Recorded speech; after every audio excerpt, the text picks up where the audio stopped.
independent network of teaching artists, arts organizations, educators, administrators, and actually very much a group that reflects the group that's joining us today, because it was really great to see who was signed up for this.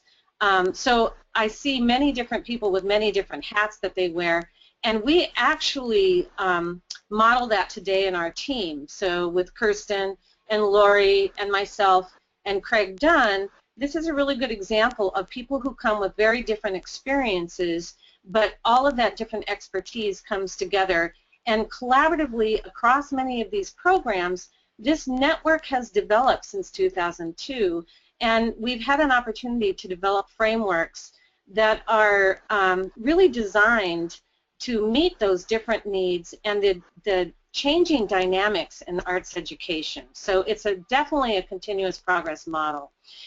We have experienced facilitators, which you're going to see today, and just a few of those. And just to let you know that this process, we have many different ways of using it. So I would encourage you to think about how some of the aspects of what you're learning or experiencing today might apply, and it might apply very differently for all of you. So we're going to receive feedback on a lesson. It could be a residency plan or a program. We analyze teaching and learning strategies. It's great for assessment, design, and implementation of professional development. So with our team today is a great example of what we mean, and this artist to artist is not a network that you have to pay a membership. This is just a growing network. So hopefully some of you will access the website and connect to this community of learners. So today we will share the artist to artist approach to the context of a professional development framework, which we've collaboratively designed, which we think is pretty effective, and it's designed to make the visible principles of UDL embedded in a watercolor lesson. Or, in other words, what does UDL look like in a lesson? So based on the workshops, the Reaching All Learners workshops that we have collaboratively developed, you will experience an example watercolor lesson, but because you wear many different hats, we speculate that you will find different takeaways. So you might want to replicate this lesson, and you will get a copy of this lesson. You might take away the process of reflection as we model descriptive review as a teacher, teaching artist, administrator, and of course we are hoping that you will gain a new insight into universal design for learning as a way of thinking about reaching all learners.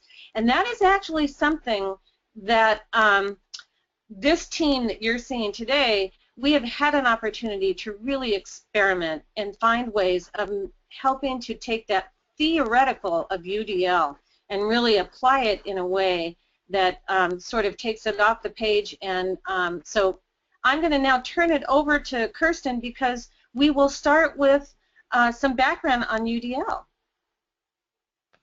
Boy, and my computer here is just really going crazy with trying to make us go through these slides very quickly.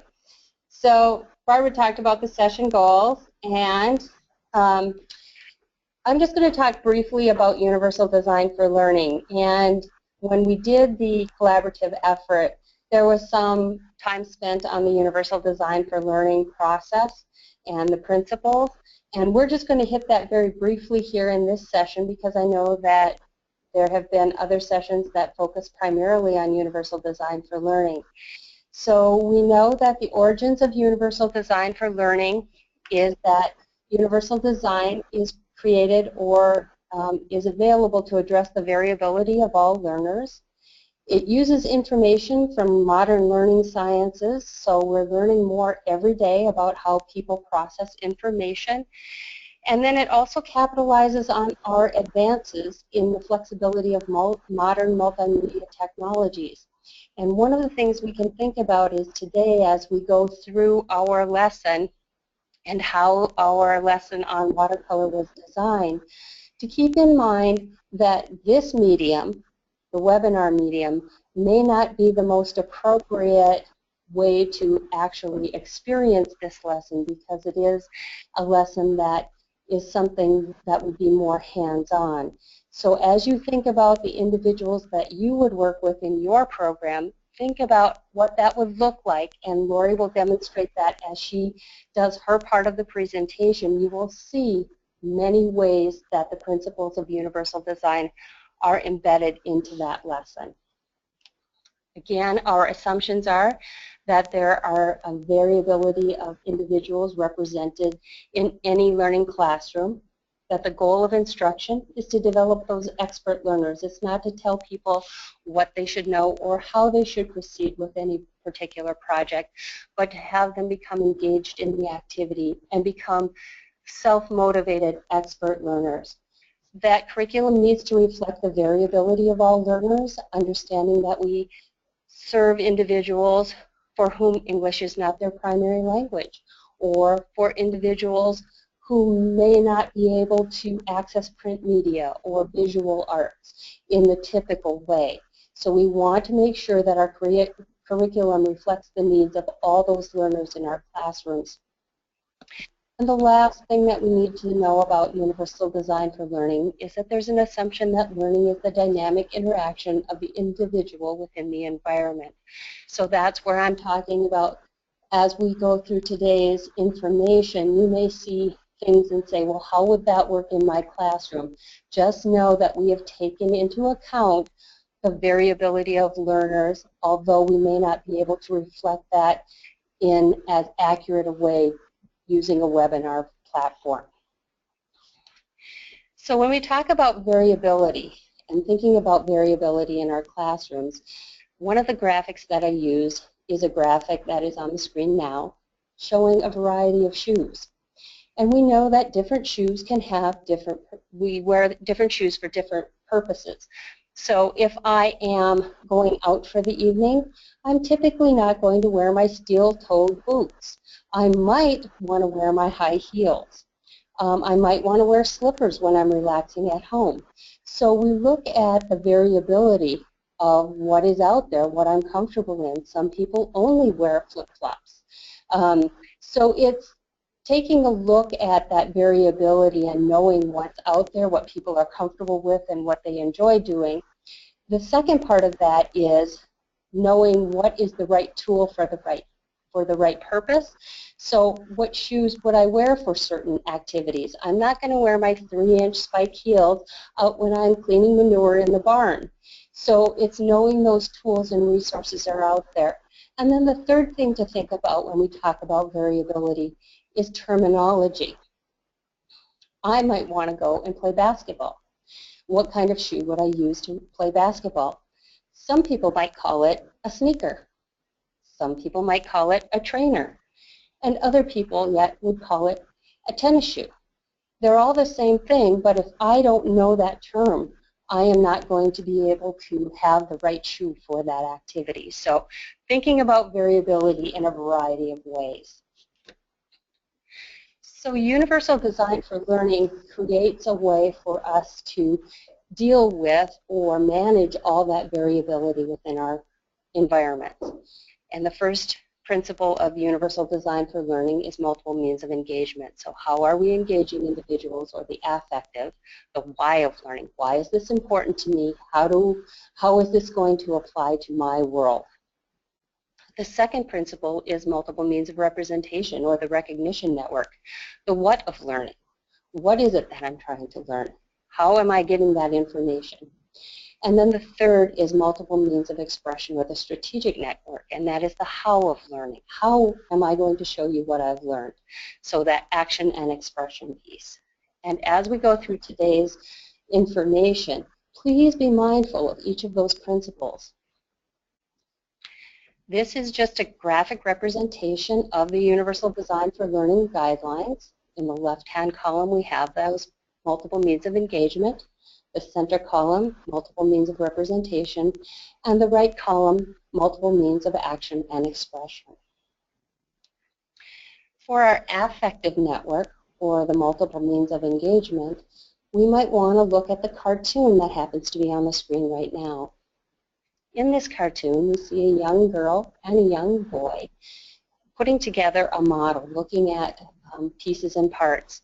And above the bubble of the girl, it says, Step 1, assemble part A to part B. Step 2, glue these pieces securely. Step 3, find part C and connect to part D.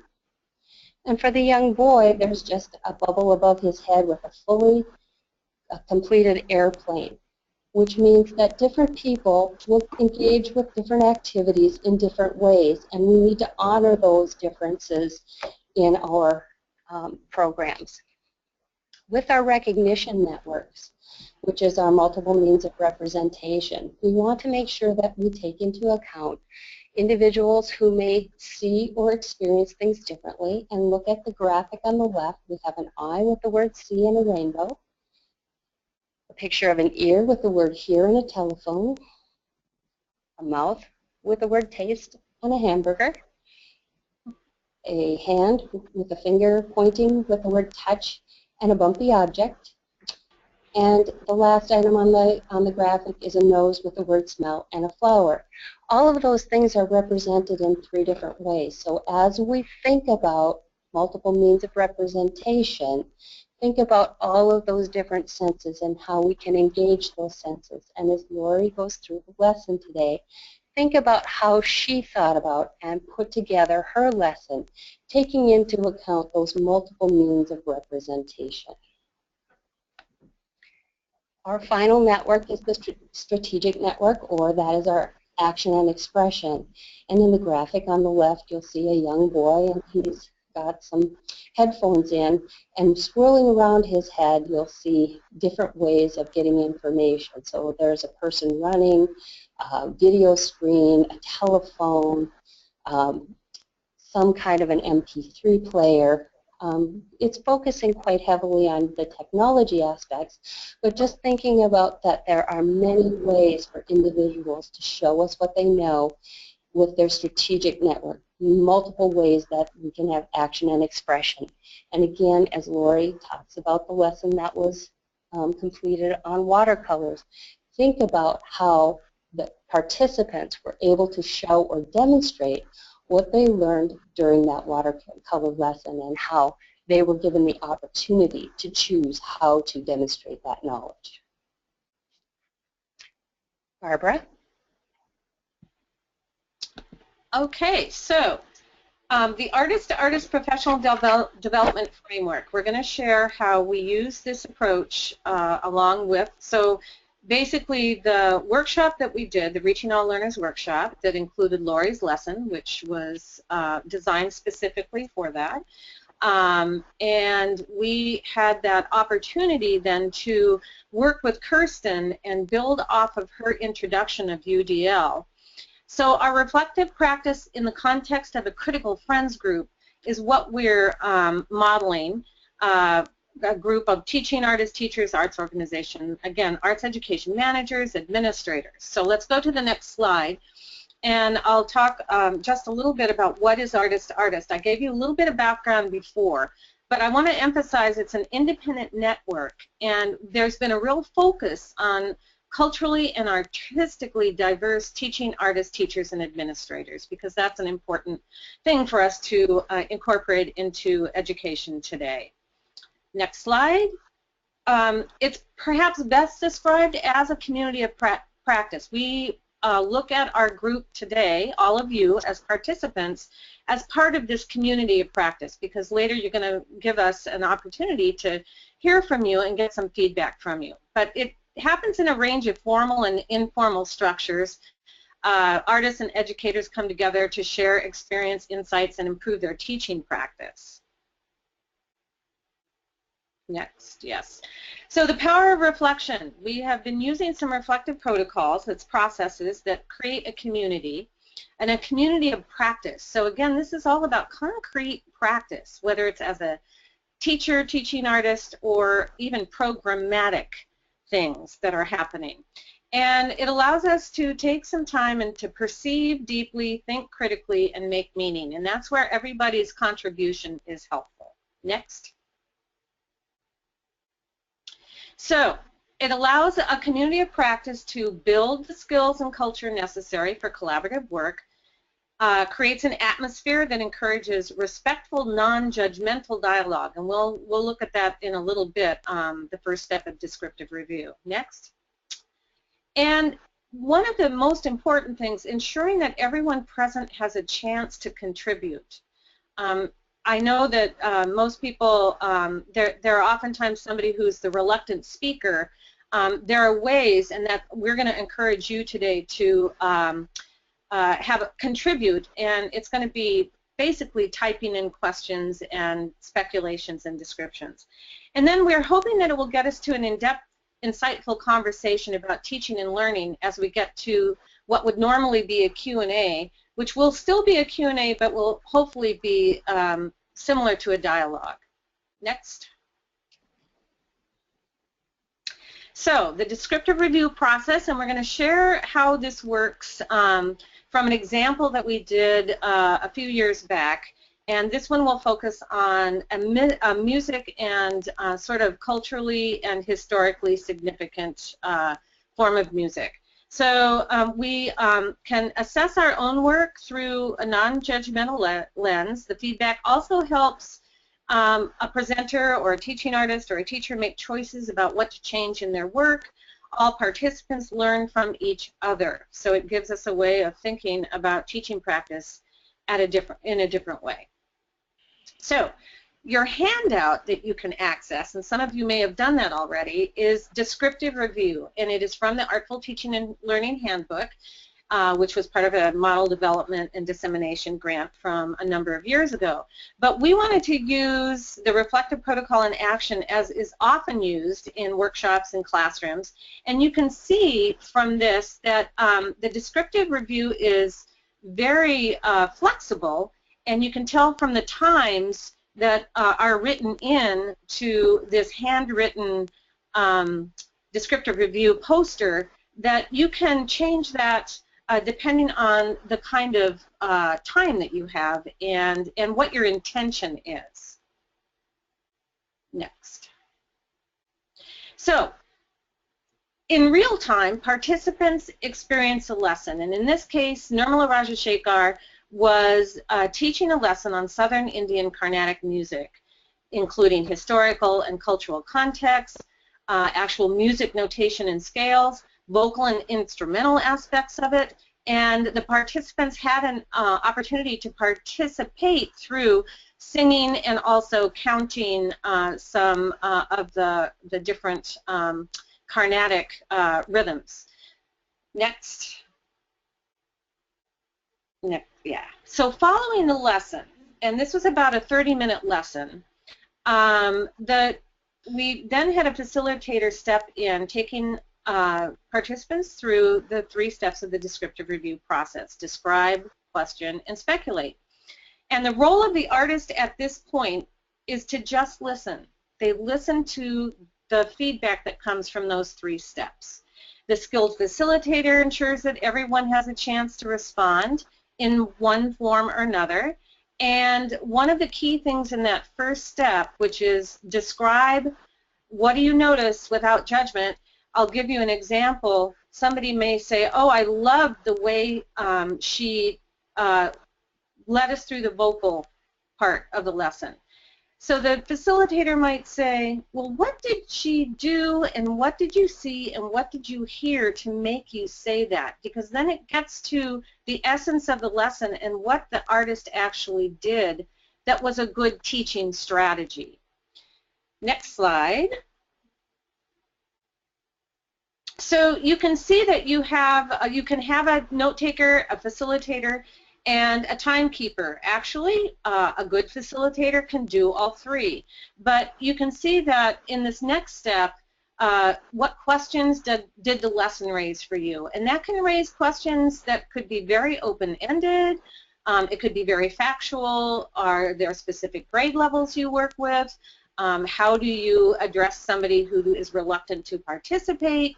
All of that is captured. So all the descriptions in that first step are notated, and that could be done on a whiteboard, it could be done on a smart board, it could be done as we often do with some flip chart paper. But the skilled facilitator really helps make sure that everybody's getting the questions out that they want to ask. Now, we don't stop and answer the questions right away, because if we did that, we might get stuck on one thing and not surface all of the curiosities. And often in the questions, that actually provides a teaching artist with feedback to help them perhaps see where they did something they didn't know they did and want to do it intentionally the next time. Or it could be a gap where they realized, oh, I thought I taught that and I didn't. So again, it helps them to incorporate what they learned into a next step in their lesson. So the next and final step is, what did it, not what did it feel like as a learner, but speculate on what you think the artist intended us to understand. So then that is where people can describe, and no wrong answers here, but what did they take away as learners, or what did they think, based on the lesson, the artist really wanted them to know and understand. Again, that provides feedback, it's notated, and the artist can tell, did she get folks or he get folks where they wanted them to be, or perhaps they noticed something missing. Oftentimes we add a fourth question, which is, what did it feel like as a learner? Because one of the great things about artist to artist and experience a lesson as a learner is that even though it's not your discipline, you also get a sense of what it feels like either to be uncomfortable or comfortable in a lesson that maybe doesn't speak to you and your discipline. So after this, the artist responds, and this is when the artist gets to take in everything they've heard and think about it and how it's going to inform their practice or their teaching. They can respond to specific questions, they can respond to things that maybe surprise them, and it leads us into a nice open dialogue. So the next slide.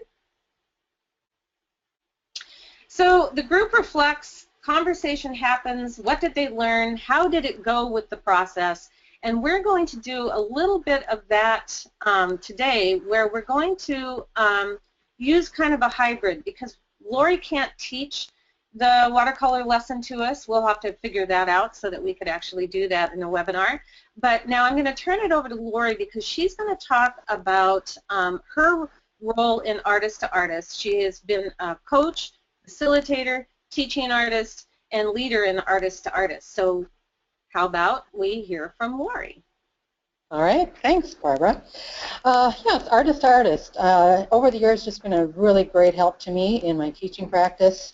As residency artist, I'm often working in isolation. I'm planning by myself. I don't have the opportunity to get feedback from others. So the opportunity to just be with other teaching artists, go through a lesson, and really break it down and take a look at how other people are teaching has been really helpful to me. In starting the lesson today, I wanted to take a moment too. I want to talk about UDL and then give you a little bit of information about myself as an artist and a teacher.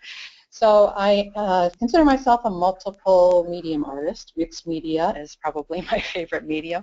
So I'm working in everything from paper making to creating sculpture out of wire and pulp, or doing some installation work and so on. So my lesson today in watercolors is part of what I do. A little bit on my teaching background. I have been teaching residencies for probably past 10 years, doing some other teaching too as a staff artist for Minnesota Center for Book Arts in Minneapolis. There we worked with K-12 students, both on-site, field trips would come in, so we'd work with thousands of kids over the course of the year, and then also in the schools. So I would do residencies in the school at that time, and then I was teaching primarily paper making, printmaking, and bookmaking. Then I also following that, did some work through VSA, or I should say within that actually. About 10 years ago I started working through VSA in residency work, and did that mostly in the schools, I guess, at that point. So about 5 years ago I became an independent teaching artist, and I continue to teach paper making and the book arts, as well as do the watercolor lessons, drawing, collage, assemblage, so just really have a varied background in that, which I enjoy.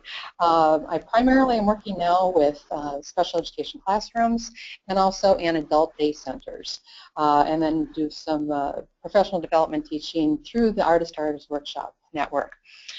So to start off the lesson today, I wanted to just bring up the whole idea of UDL. I took my first UDL workshop about 3 years ago, and I remember that it was very different from what we're doing today. And it was a lot of information. It was interesting. I could see how it was helpful to teachers in the classroom.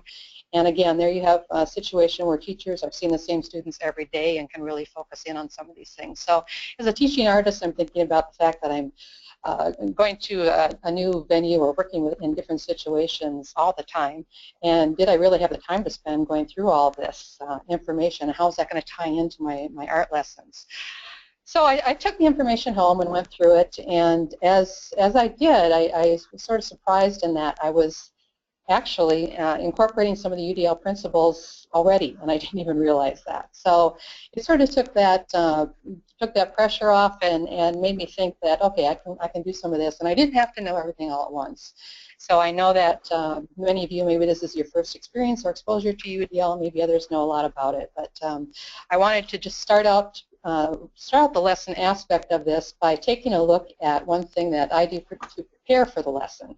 And to me, this is really where UDL sort of hit it for me, where I thought, okay, I've got a handle on this. So what you see in front of you preparing for the lesson is actually basically the table setup and my UDL setup for each of my watercolor classes. But this came about through a process of trying things out and really paying attention to what was happening in some of my early watercolor lessons. So what I'd like to do is talk through this and basically to give you a concrete example to begin with of how UDL ties into arts and some of the work that we do in the classroom. So I'm going to name some of the challenges that I encountered, and I won't refer to them in this picture, but I think that you can gather from looking at this what I did to solve some of those issues. So one of the things, just looking at the paints, I decided when I first started, well, I'm just going to use a box of the 8 praying watercolors. And I think that's something that a lot of people have had exposure to. They would recognize it. It comes with a brush inside. And then I took a clear plastic cup and filled that with water, set it next to the paint for rinsing the brushes, and put a piece of watercolor paper in front of the student. So as over the course of a couple lessons, some of the things I noticed, one was the set of paints. So first thing I noticed were there were several people that maybe could not, had a hard time even just picking up the brush. And then that idea of, having to take the brush and hover over, get it wet, and hover over that first pan of color, going round and round in little tiny circles trying to gather paint on that brush, enough so that you can bring it to your paper, that also was challenging. So that's a very, very fine motor skill there, that going round and round, and oftentimes I would see the pan of paint start to travel across the table as they're doing this. So I thought, okay, that's something I've got to figure out.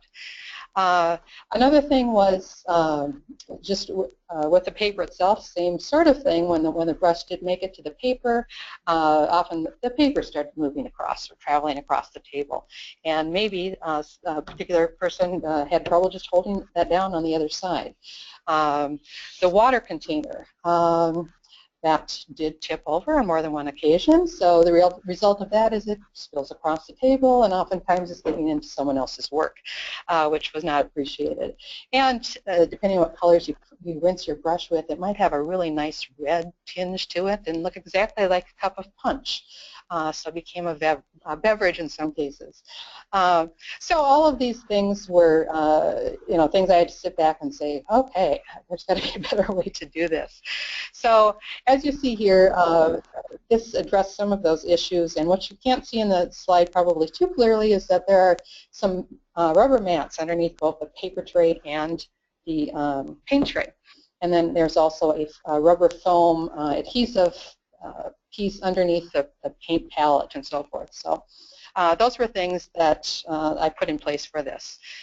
Let's see. So I want to proceed with the lesson, and again, what you're going to see in the photos are adults taking the lesson, and in this case, the room setup is in a U shape, and I've met with teachers or whoever's organizing the venue beforehand to find out what kind of a situation I'll be in the space, and then make my plans accordingly as far as how I'll set that up. So you can see in the background too that there's a poster on the wall, and we're going to take a closer look at that. So this part is guiding the lesson. So I know many people are interested in, okay, what are we doing? I'm not sure what this is all about. So I want to have something up that they can get an idea of what's going to happen during the day. Tools and materials, I'm going to do a brief demonstration to begin with. We'll try a couple different techniques, wet on dry, wet on wet. We'll do some color mixing within both of those activities, and have an opportunity to add some details to our work. Towards the end, we'll do a group reflection. So you can see in green, demonstrate, that says demonstrate. I will be taking care of all of those. So the only thing you have to be concerned about as a participant is to explore, to observe, and to reflect. So this I can divide to depending on how long the class is. If it's 45 to 60 minutes, I might say that we'll spend approximately 5 minutes on each of these segments, and I can flex that as we go along based on what's happening. So to begin with, we're working on the wet and dry technique, and as you can see in the slide also, I'm right at the table with the participants here. So this is another way that I might set up if I'm working with a small group, just working right alongside them. So we'll check this one out.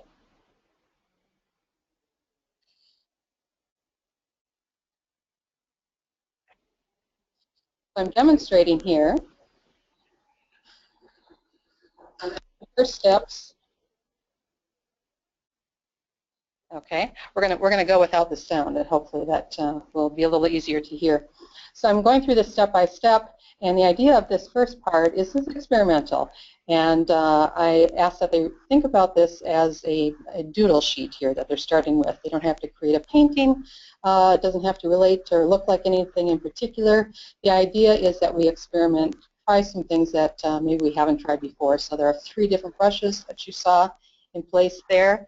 I encourage them to try each one individually.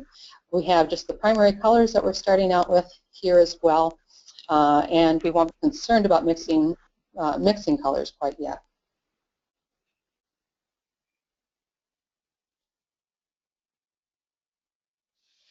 I also will actually start some music at this time once they start working. So I just bring in a playlist of instrumental music, a variety. And if someone decides or feels that they don't want to listen to the music, or that is going to interrupt what they're doing, I'm happy to turn that off or turn it down. So in this slide here, we see people just experimenting, doing some pouncing, dragging with the brushes. This is the foam brush. And during this time, I am walking around the classroom in that U shape. I might walk throughout that U and not making comments on particular work. Maybe make comments on a whole as to what I'm seeing. Here, I also just explain to them that I have a hard time sitting and painting, so I'm more like stand up, and they're welcome to do that as well. And so you can see just with the 2 arts learners here that they're approaching this in very different ways.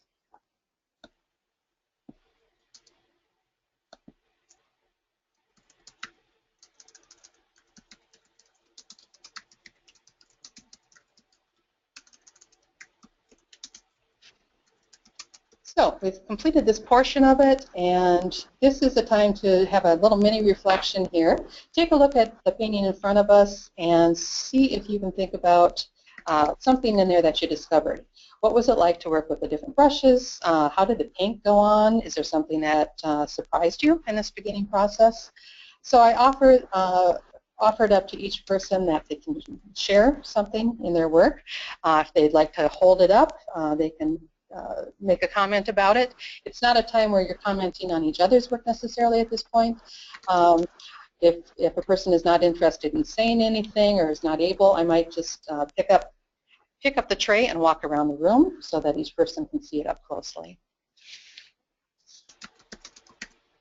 And we're going to get ready for the wet on wet segment. And what we've done is taken our first paintings off our tray, and we're replacing them with a piece of watercolor paper. The other thing we're doing is we're dumping out our water, getting clear, fresh water in our tray. I am handing out a new brush. It's a nice big set watercolor wash brush. And we're also replenishing any paint that we might have used during the first session. So here I will be talking about the paper that we're using. And I had them in the first session as well, feel the paper before they started.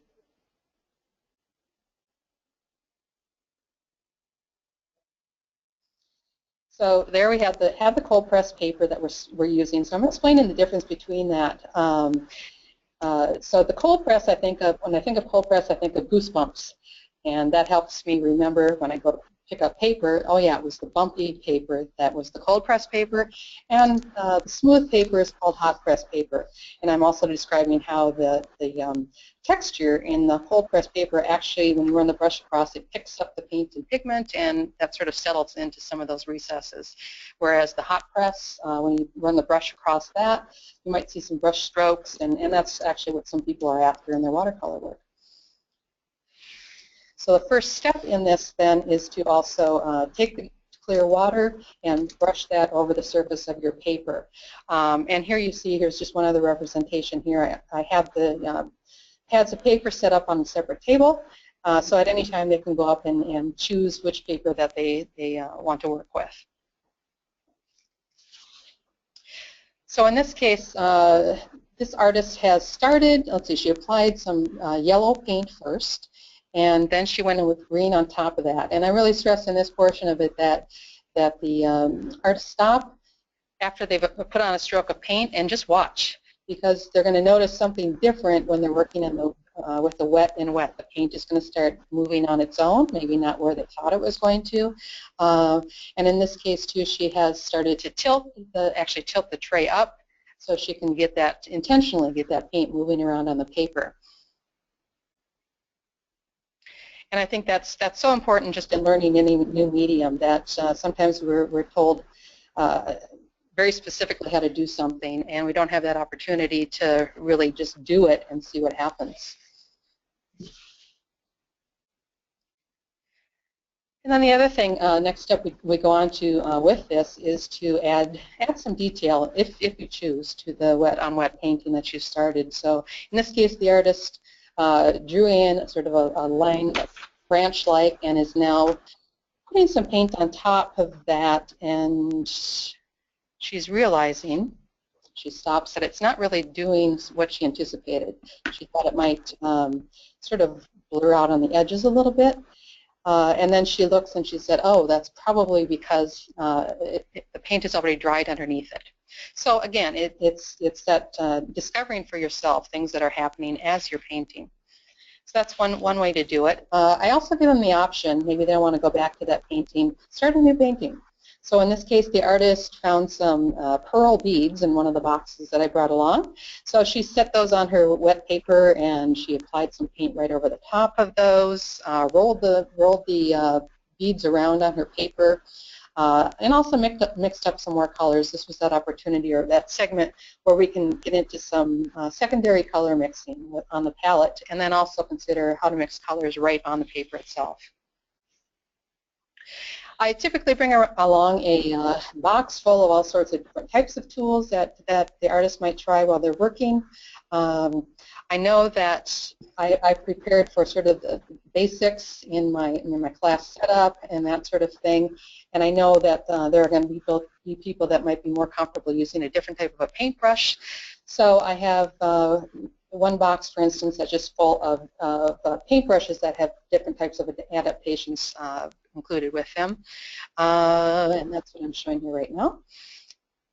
So different grips that might be added to a brush, and I offer these to everyone in the class, no matter what their abilities are. I think there may be something new, like this one, for instance, that one artist tried that was in a workshop of mine and said, wow, I've experiencing some arthritis, and this is really comfortable for me to use.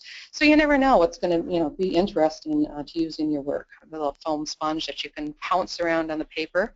Again, it has a nice larger grip on it. And a lot of times I'll come across people who maybe cannot extend an arm out to the paper, so I've got a long brush instead. and here shown on an easel, which is also another option that I have there if people choose to use that. This one is the microfiber telescopic large brush. So there again, just something fun to use, and again, just promoting that whole idea of being creative, thinking about other things you can use rather than the typical in your artwork. And here's a picture of one of the artists choosing to use that long brush. Also, quickly realized that those little tiny wells in the palette didn't have enough paint in them, so I had some larger trays available in case people wanted to mix larger quantities of color. And then finally, we're taking time at the end of the lesson to, one, choose which of our paintings that we want to share with the group. And it's a time to just reflect on that. And this time, you can say something about your own painting, but also I encourage them to make a comment about someone else's painting. So taking a look at what someone has done, what do you notice, what's jumping out at you? Maybe there's something that looks really cool and you're wondering, how do they do that? So you can ask those questions and just think about how to reply, again, as Barbara was talking about in the descriptive review process, in a way that's helpful to that particular artist. And in this clip here, we ended our session and put the paintings out in front of us, and the artist is commenting about what she found happening in her pieces. It was sometimes difficult to get the colors to blend like she hoped, and so on. And then also was telling us about the fact that this class was very different than one she had taken before. So in that class, she was explaining how they were told how to do something and what it should look like. And then she laughed and she said this was not happening in her painting or on her paper. So I think that she appreciated just that openness and ability to explore it without any expectations about what the final project or product should look like. All right, now I'm going to hand it over to Barbara, and she's going to take you through the reflection descriptive review. We're actually going to shorten this a little bit because we want to make sure that we can actually get questions that we can answer. But I want you to think about, okay, first of all, this is a lesson that Lori teaches to all ages and all abilities. Why we chose to show you adults, teaching artists, it's because we want to show how as teachers and teaching artists, sometimes we actually can make more meaning about something like UDL principles when we actually experience ourselves in a lesson. Not just we can see on paper, which you'll get a chance to do, but it's also actually feeling what it's like to use and go through a lesson from the poster and the well-planned and the use of the different tools. So that's why we're showing you adults and not students. So think back to what Kirsten shared about UDL, what you saw and heard in Lori's lesson, and I'd love it if you could just type in, we'll get to questions in a minute, but could you identify or name things that Lori did, showed, things you saw people doing that connect to a universal design for learning principle? So any questions about that? And what we'll do is Lisa and I are going to be paying attention to things that people are typing in. So it could just be words or phrases, but what are things that stood out to you in the lesson that you were that was shared with you? And Lisa, I don't know if anyone's raising their hand, but I will keep an eye on that. Our preference is for people to type in the answers, but if they need to speak them, we can do that too. Great.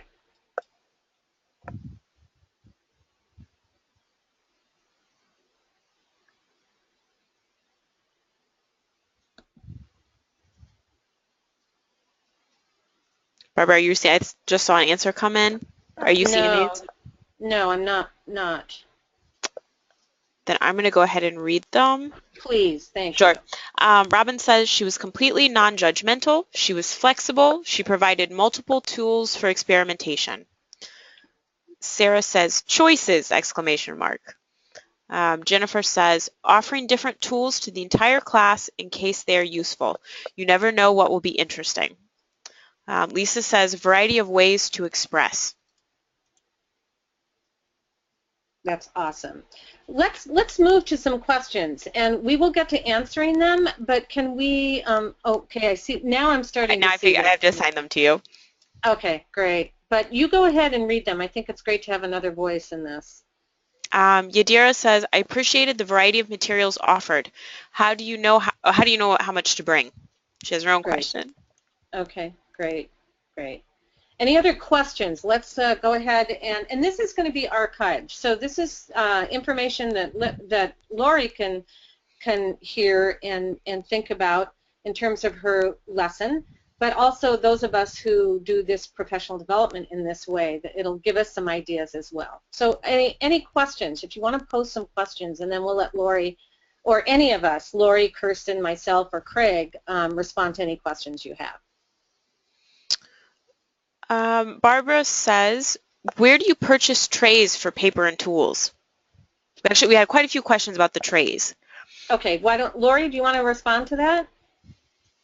Yeah, the trays, I first purchased some at Michael's and have more recently purchased some at Lakeshore Learning, which is a teacher education store here in Minnesota. I'm not sure if they're nationwide or not. They are. Okay. They come in 4-packs and on sale for $9.99 a 4-pack. You can get them. Michelle says, "This was a great demo with lots of tools. How do you transport all of the supplies?" Question mark, exclamation mark. All right. Do you want me to answer as they come in? Okay. Yeah. All right. Yeah, lots of tools, and I use a couple big plastic tubs. I try to sort of get everything in there. And going back to my initial setup, all of the materials, all the tools that you see in that particular setup, I'll just keep in those tubs. And so if I know I'm teaching watercolor, I just grab those, and I know I've got the basics.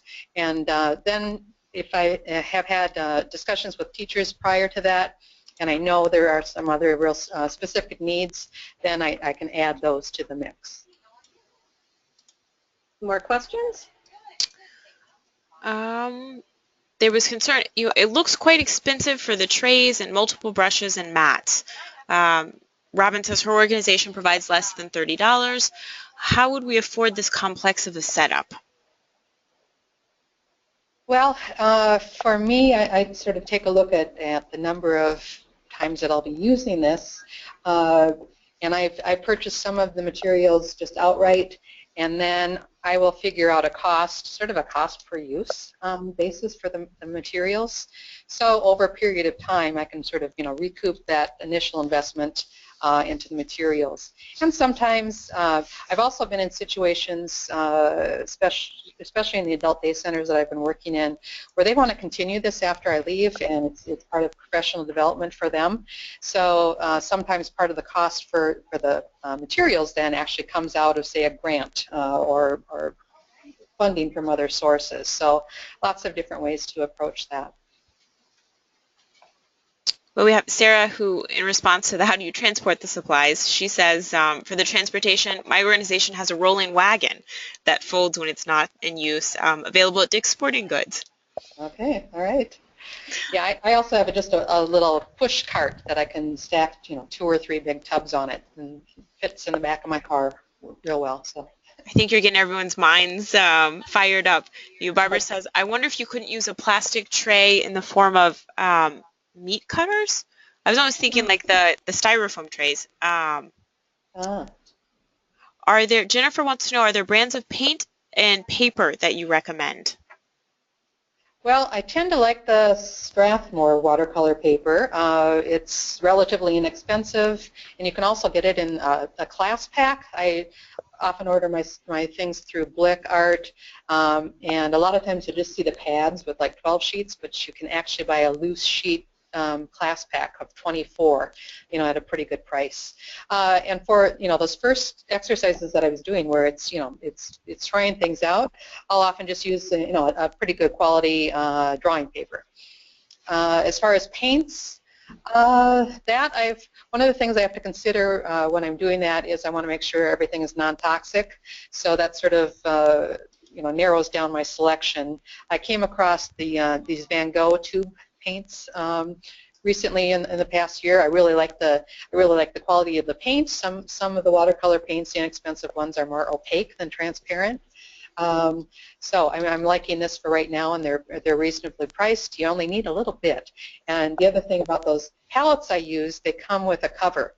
So a lot of times if I'm doing multiple sessions with a group, each person can just leave their paints in there, and if they dry, that's okay. You just add a little water to refresh them, I guess. So that's worked out pretty well. We've actually, because we're going a little short on time, I'm going to ask the next question. Delaire would like to know, what changes, if any, did you make to your workshop format to better incorporate the principles of UDL? Let's see. Over time, I think, to me, that the engagement is just a big issue. So, you know, just starting from the very beginning when they walk into the classroom, are they seeing things that look interesting? And then the idea of choices. So that's something I really started increasing as time went along too. So understanding that people are going to be at different places or have different interests. So you can do this or you can do this. And then also knowing that some person might like to spend, you know, 10 minutes on one segment and the other person is done in a minute and wants to do something else. So I've also always have this go-to extra little or extension of these segments that I can be ready to throw in, you know, to deal with yeah, different paces and ways of working. And I guess I want to add one thing too. So much of this, especially this first lesson, is about making people comfortable. So whether it's a kindergarten student or an adult, people bring this little bit of this anxiety to the table, not knowing what's going to happen, what are you expecting of me. So really try to slow things down and not be, you know, pushing people into doing things that they're not comfortable with. That's it for the questions for right now. Great, great. What I'm curious is, is there anyone there that's looking at this from the perspective of a different discipline, artistic or in terms of developing workshops? Were there principles that made more sense to them from UDL that perhaps they didn't quite have an understanding of prior to this webinar? Lisa says yes, science. Oh, great. All right. Wonderful. Good. Well, that's part of the point of this, is to show how not just in the particular lesson that's shared, but when it's exemplary in the way that Lori designed it and implemented it, it's great to know that somebody got something out of it. Anyone have any questions for Kirsten?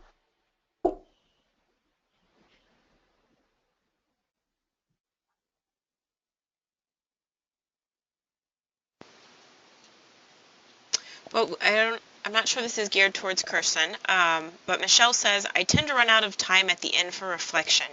Do you have any strategies to fit it in? I think just, again, making it visible at the very beginning that we're going to take this time. So I just, you know, try to keep an eye on where we're at and make sure we stop and do that. So. And that can also happen within the lesson, which Lori, you did, and I've seen you do that numerous times.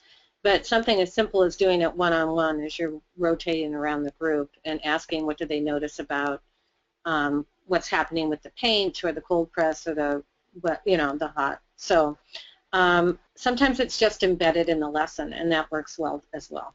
Mm-hmm.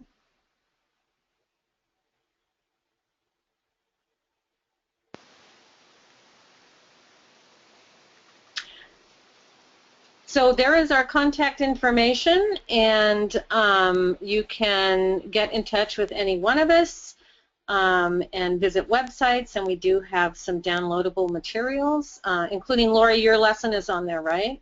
Right. Yep. So you can access her lesson, and there are other materials and resources that we can certainly share, and look forward to any other feedback that you might have to share with us.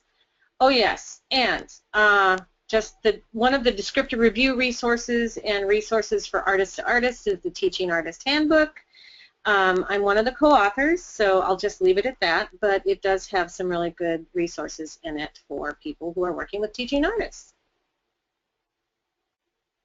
All right, then I'm going to take the control back over to my screen.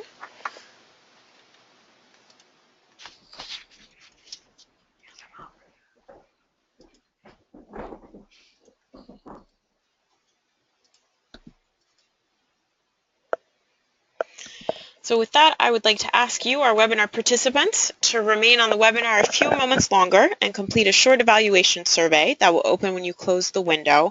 I share the results of the survey with our presenters, and I read through all of the answers to try to give you the best webinar series possible. So I really appreciate your taking the time to answer those questions. So thank you for joining us today. If you have any questions or comments, please feel free to reach out to me, Lisa D'Amico, or our presenters who have kindly shared their contact information. And I hope to see you all again next month. Well, thank you, Barbara, Kirsten, Lori, Thanks. Craig. All right. Bye-bye. Bye.